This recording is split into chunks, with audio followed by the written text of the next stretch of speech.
Un accord historique pour sauver la planète. Le texte a été adopté à l'unanimité par les 195 pays. Un traité contraignant qui a pour but de limiter le réchauffement climatique et auquel de nombreuses personnes ont réagi. Le point avec Marie-Peter.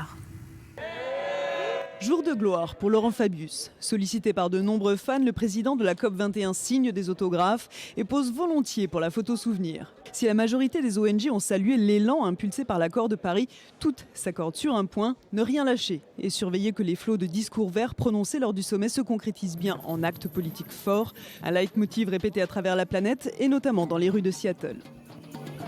Aujourd'hui, on fait la fête et demain, on avance. Même vigilance affichée dans les rues de Manille aux Philippines, un pays composé d'une multitude d'îles qui payent déjà le prix de la montée des océans et régulièrement frappé par des typhons de plus en plus violents. En novembre 2013, le typhon Haiyan avait fait plus de 6300 morts et laissé 14,5 millions de personnes sinistrées à travers 44 provinces des Philippines. Alors, les militants écologistes ont le sentiment que les négociateurs du Bourget étaient loin, très loin de leurs préoccupations quotidiennes. Nous sommes consternés par ce qui s'est passé à Paris.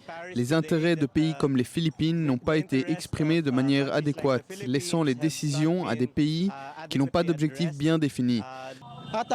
C'est frustrant car ce sont les grandes puissances qui parlent d'environnement en tenant compte de leurs propres intérêts. Ce devraient être les gens ordinaires qui décident de ce qui doit être fait pour notre environnement. À peine sortis des négociations marathon, les signataires de l'accord de Paris auront donc fort à faire pour convaincre les militants que les objectifs seront tenus.